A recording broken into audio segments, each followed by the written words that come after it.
TV news anchor Tim Pham is a tie kind of guy. I probably have over 250, or I had 250, I should say. It's part of our uniform. It's required in TV, I guess. Journalists, he says, are expected to look the part. The viewer kind of expects to see someone who is dressed professionally.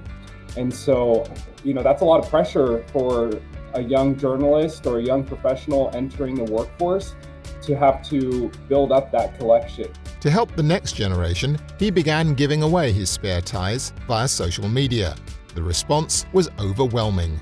Well, little did I know my inbox would blow up for probably 2 to 3 weeks with requests from journalists, young professionals, and people reaching out, telling me their stories, asking if they could have a tie, or some asking if they could donate ties to then pay it forward even more. He called the project Family Ties, and filling the orders was like a full-time job.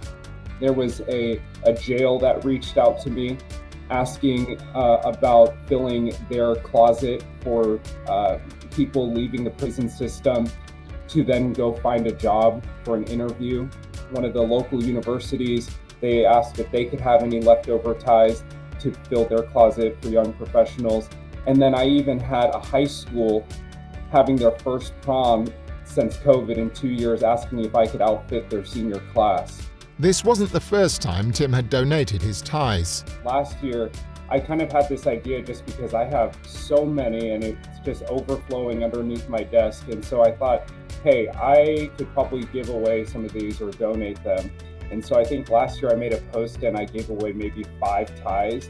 And so when I made the post this year, I was like, oh, I'll do it again. Maybe I'll give away 10 this year. I offered to, give it away for free, cover the shipping, no questions asked, no strings attached. Tim's generosity struck a chord, prompting others to get on board. A local laundry company is asking if they could dry clean the ties because so many people have asked if, I don't need a tie, but I would love to donate my ties to you, which is really awesome. But I found out that ties are really gross. Used ties are really gross. They have a lot of sweat in them. And the laundry company that I spoke to, they were like, yeah, you should probably clean them when you send them out. Tim believes the success of Family Ties is partly a reaction to the world we live in. In a time when there's just so much divisiveness on social media and in discourse amongst, different people, I think right now it was just kindness that I think people wanted to share, and positivity.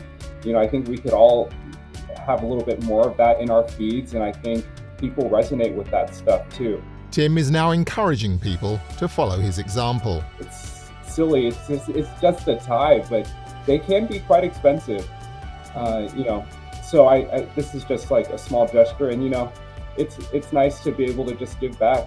So many people lifted me up when I was going through the industry and coming up. This is just a small way to pay it forward.